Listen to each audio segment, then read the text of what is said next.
احسان پنجشنبه یکی از بازیگران ممتاز تاجیکستان که در دسته نوبهار نمایندگان ازبکستان هنرنمایی میکرد با تیم زوب آهن شهر اصفهان ایران گزارش انجام داد. احسان در موسم سال روان در چمپیونات ازبکستان همگی در 13 واخوری که گذشت در 7 بازی شرکت کرده در یک واخوری جام ازبکستان هم به میدان آمد. شاید باعث کم بازی کردنش با آن زمینه گذاشت که احسان از آغاز موسم مسئله به دسته دیگر گذاشتن را پیش خود گذاشت و حتی او را ویتالی لیوچنکو سرمربی تاجیکستانی نفتچی فرغانه هم در هیئت دسته نوشت دیدن می‌خواست. اما احسان یکی از لیگ‌های پرقوت آسیا ایران را پذیرفت و شرطنامه خود را به امضا رسانید. صبح دیروز احسان توسط خط سیر استانبول ترکیه به اصفهان پرواز کرد. زوباهن ایران در موسم سال روان از 30 واخوری در 10 تاش پیروز گردیده 7 بازی را مساوی انجام داد و در 13 واخوری دچار باخت گردیده با 21 گل زده و 25 گل از دروازه گرفته‌اش با 37 امتیاز در زینه هفتم قرار دارد. برابری رسیدن احسان پنجشنبه به زوباهن گزارش‌های نوی ما را انتظار شوید.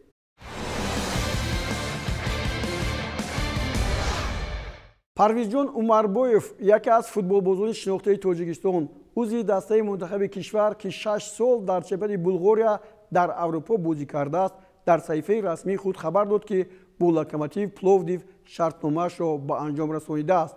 او با بازیگران و مربیان لوکوموتیو اظهار تشکر کرده گفته است که هیچگاه این دسته را فراموش نمی‌کند و آن را یکی از صحیفه‌های مجلای هنرنمایی‌اش می‌داند. پرویزجان عمربویف 27 ساله از سال 2016 در هیئت لوکوموتیو پلوودیو 203 واخوری انجام داده و دروازه حریفان 10 گل زده است و 31 پاس گل‌آور را بر جای گذاشته است. اکنون در کدام دسته بازی خواهد کرد انتظار می‌شویم.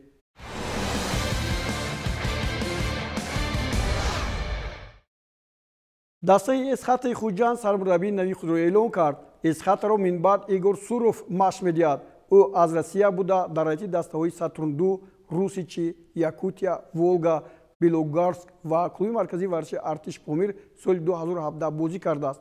باعث مربی در سومیده اولان باتور و امفک الفای کراسنودار فعالیت کرده است.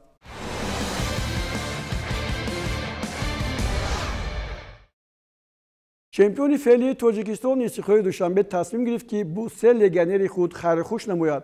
پیش از همه مدت اجاره اریک بوکوم به آخر رسید و این حمله‌گر گابونی اولی شده استقلال را ترک کرد و با تیم پیشینه خود گلگوهر ایران برگشت. اریک بوکوم در موسم امسال در مجموع در 8 بازی رسمی در هیئت استقلال شرکت نمود و در مرحله گروهی لیگ چمپیونان آسیا 1 گل و 1 پاس گل‌آور را به نام خود ثبت کرد.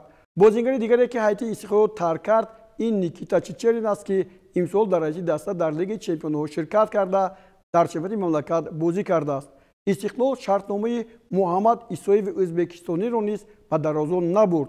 در هیئت استقلال برای نوریدین درونов نیز جای موافق پیدا نشد و نوریدین درونов در موسم سال آینده در هیئت دسته محمدانی کلکتا بازی خواهد کرد. کلوب فوتبال استقلال با همه بازیگرانی که شرطنامه‌شان به انجام رسید صمیمانه اظهار سپاس کرد.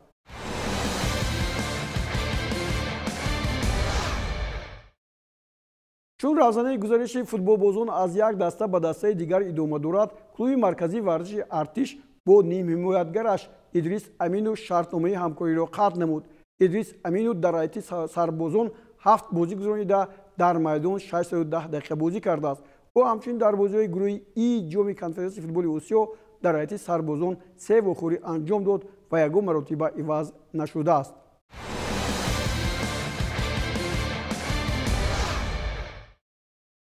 کامران تورسونوف هم بازیش را در چمپیونات هندوستان در ای لیگ به انجام رسانید. او در 6 واخوری ضروری در 5 تاش شرکت ورزیده با 1 گلش یادمان شد. کامران در هیئت دسته چرچیل برادرز هندوستان هنرنمایی کرد. چرچیل برادرز در جنبست مسابقه امسال زینه 4 را کسب کرد. چمپیون ای لیگ گوکولام کیرالا به حساب می‌رود که سال آینده در سوپرلیگا اشتراک خواهد کرد. A lot of options, but he takes it to himself, and what a goal that is from Komron Tursunov, who has pulled out another magic strike out of the hat. And could you believe it, Komron, what a strike that is. But as he's got the ball, he has made it count, and look at the celebrations. Komron Tursunov with an absolute beauty.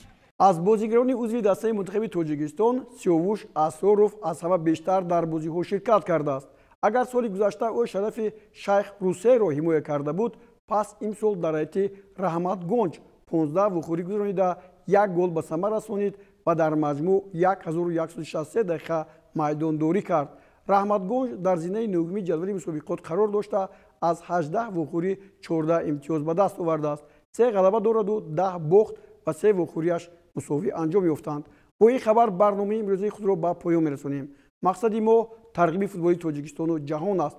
бо барномаҳои мо бимонед. хайр то бозид, худро эҳтиёт кунед.